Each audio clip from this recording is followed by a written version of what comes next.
Всем привет, меня зовут Вика. Давайте посмотрим новый расклад Таро для мужчин. Ее исповедь о тебе.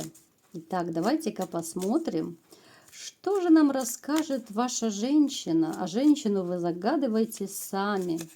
Как всегда, для энергообмена ставьте лайк, подписывайтесь на мой канал и смотрим, что сейчас происходит в вашей жизни. Так. Вы мужчина, знаете, очень такой, самодостаточный. Деньги у вас есть, в общем-то. Вы не бедствуете. У вас, в принципе, все хорошо. Хорошо, кроме одного, кроме личной жизни. Я не вижу сейчас женщину, которая у вас есть рядом с вами, в отношениях, с которой вы скорее живете прошлым, воспоминаниями, ностальгией.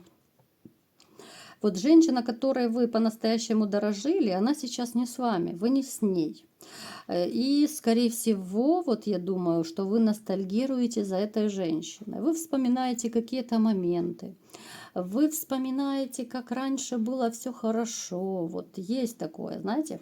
Вот некоторые люди живут прошлым, воспоминаниями, некоторые живут будущим. Так вот, вы именно из тех людей на данный момент, которые живут прошлым. Вот не дает вам оно покоя. Но не можете вы вырвать из сердца пока ваши воспоминания. Вы очень умный товарищ такой. Очень, знаете, вы очень ранимый и чувствительный. По темпераменту я не могу сказать, что вы прям такой уж слишком активный. Я бы сказала, наверное, что больше вы такой вот спокойный человек, да. Но вам вот хочется найти женщину, которая бы стала вашей вот новой музой, новой королевой, что ли, да. Вот вам хочется рядом иметь красивую, ухоженную женщину. Причем вот вы любите женщин ухоженных. Вы лишь бы с кем не будете. Вам нужна красивая, такая самодостаточная, уверенная в себе женщина. Причем, вот знаете, вы готовы начать все сначала. Да, у вас есть некоторые опасения, что получится, не получится, но вот вам хочется встретить ту единственную. И у вас, кстати, по тузу кубков у вас выпадает, да, встреча с такой женщиной. Но сейчас мы не об этом. Сейчас у нас другой расклад, а женщина у вас появится обязательно новая. Смотрите, теперь мы, значит, смотрим, какая же женщина пришла к нам на расклад, да? Чья же исповедь сегодня будет у нас на раскладе. Женщина довольно агрессивная пришла. Ужасно агрессивная, такая, знаете, злая. Вот такое ощущение, что она будет мозг выносить по поводу и без повода. С ней отношения невозможны на данный момент, априори просто невозможны. Такое ощущение, что вы знаете, метали молнии друг на друга с ней.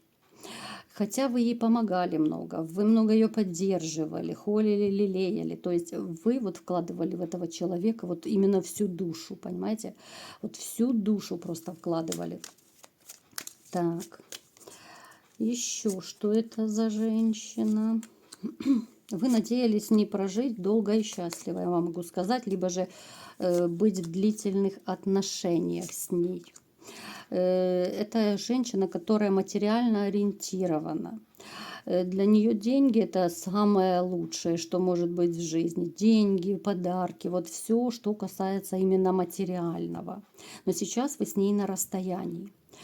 Итак, давайте-ка посмотрим, что же за исповедь этой женщины. Давайте-ка посмотрим. Вот у нее сейчас почему-то такой период, ей страшно, ей одиноко. Хотя, вы знаете, вот мужчины возле нее есть. Мужчины есть, но помочь некому. Она почему-то вспомнила именно про вас, несмотря на то, что ухажеры у нее, в общем-то, есть. Но это такие, знаете, несерьезные, я бы сказала, ухажеры. Давайте-ка уточним, а почему она вас тогда вспомнила, вот если у нее есть ухажеры. А знаете, потому что эти ухажеры не дают ей того, чего давали вы раньше. Вот они не дают какой-то уверенности, что она нужна. Они не дают той любви, которую вы не давали. Они не дают именно, знаете, той заботы, тех денег, тех подарков, которые вы давали. Вот они совершенно по-другому относятся к ней. Она вас вспомнила, потому что вот такого человека она до сих пор не встретила. Вот она, знаете, ее как будто вот начали использовать мужчины. Она злится, она бесится. Она злится даже на саму себя, что она разрушила вот с вами отношения. Она злится и не знает, что делать. Она прекрасно понимает, что исправить это она не может, никак не может, потому что она вас предала, она сделала вам больно. Но сейчас она находится просто в патовой ситуации, когда вот, ну, нет рядом такого человека, который бы дал ей все то, что вы давали. Она большая манипуляторша, я вам скажу. Плюс она еще прибегает к магии. Не исключено, что даже когда она с вами была в отношениях, когда она жила с вами, да, либо же встречалась, она прибегала к каким-то вот магическим воздействиям. Может быть, там к бабкам каким-то ходила, либо же сама пыталась там что-то сделать. Ну, то есть... Так, вот сейчас она себя чувствует одиноко. Вот знаете, так почему-то у меня такое ощущение, что вот она сейчас вот нагулялась, да, она нагулялась и почувствовала вот именно без вас себя одиноко. Потому что она вот сделала какую-то, знаете, вот работу над ошибками. Она поняла, что вот именно вы были тем человеком, о котором она мечтала и с которым она хотела бы быть сейчас. Она хотела, да, позабавиться, поразвлечься, но думала, что это ей сойдет с рук. Ну, вышло все как вышло, да, вот вы не стали терпеть то, что она сотворила. И она сейчас себя чувствует очень и очень одиноко. Она вот вспоминает моменты, которые были с вами. Причем вот некоторые моменты, да, вот когда вы, может быть, ее вот чем-то баловали, вот какие-то, вот, знаете, определенные такие моменты, может быть, праздники, может быть, это был какой-то такой неожиданный либо дорогостоящий подарок. И вот она вспоминает это, и у нее настолько вот просто скребут кошки на душе, ей настолько плохо, что она этого себя лишила, причем вот ну сама себя лишила этого всего. Я не вижу у нее, в принципе, денежного достатка.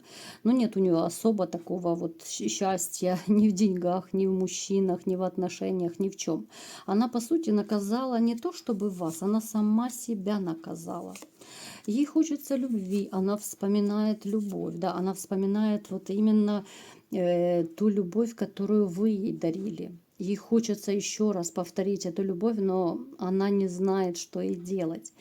Даже, знаете, у нее она допускает такие мысли, что а вдруг бы все вернуть, вот если бы там он появился, то я бы, может быть, там и вернулась к нему. То есть, понимаете, получается, она накосячила, а вы должны сделать к ней первый шаг. Ну, понятно, что этого не будет. То есть у нее сейчас такое, знаете, вот какое-то вот пассивно-депрессивное настроение. Она и локти кусает, она и анализирует свою жизнь, она не знает, как она будет дальше, потому что она понимает, что ну, мужчины ее просто используют, поматросил и бросил, грубо говоря. Ни любви, ни ласки, ни поддержки особой я не вижу от мужчин. Поэтому я вам скажу, что у нее такая вот своего рода ностальгия. Причем вот ностальгия именно по вашей любви. Вот у нее, знаете, вот как ломка какая-то, вот, ну, нехватка вот этих ваших каких-то, может быть, романтических моментов, ваших подарков, да, вашей заботы. И наедине с собой, знаете, вот сама с собой, когда она остается, то даже я не исключаю, что она, может быть, и ночами рыдает в подушку, но уже понимает, что ну ничего она не сделает. Назад она вас не вернет. Давайте-ка уточним, будет ли она вообще пытаться что-то делать, как-то вас возвращать. Нет, она не будет. Она не будет пытаться ничего делать, потому что она ну, прекрасно понимает, что это гиблый номер, это, ну, ничего из этого не выйдет. Это на уровне вот каких-то мыслей, мечтаний. Да, вот она бы хотела, чтобы вернулась вот на тот момент, когда у вас все было хорошо. Вот у нее такой, знаете, вот своего рода какой-то крик души, что ли, сейчас. Кусание локтей. сожаление о том, что она натворила, конечно, она этого не покажет. Но это вот, знаете, когда она остается одна, когда ее никто не видит, она может и всплакнуть, она может и сама себя поругать, ну и в то же время она понимает, что ну ничего не получится. Она это все прекрасно понимает. И знаете, такая вот какая-то досада у нее на свою жизнь, просто вот на свою жизнь, что она сама разрушила все. Она сама разрушила свое счастье, и она это очень хорошо понимает. Есть женщины, знаете, которые могут ходить налево, чудить, развлекаться, но не думают, что им все сойдет с рук. Кому-то сходит, да, вот если мужчины особенно, ну, если рядом мужчина не очень умный, то да, он либо же простит это все, либо же сделает вид, что он ничего не знает, да. Ну, то есть это могут быть еще мужчины с низкой самооценкой, которые думают, а кому я нужен, то для него лучше пусть будет гулящая жена, чем он начнет все сначала. Вот. И таким женщинам, конечно, все сходит с рук. А есть женщины, которые там где-то взгляд только в сторону, да, взгляд налево и все, и мужчина этого терпеть не будет. Но ваша, к сожалению, относится к тем, которая не сумела сохранить свою семью, да, она как бы, ну, прошляпила свое счастье, а теперь кусает локти. Что имеем, не храним, потерявши плачем. Вот такой был расклад. Кому понравился, ставьте лайк, подписывайтесь на мой канал. И всем пока!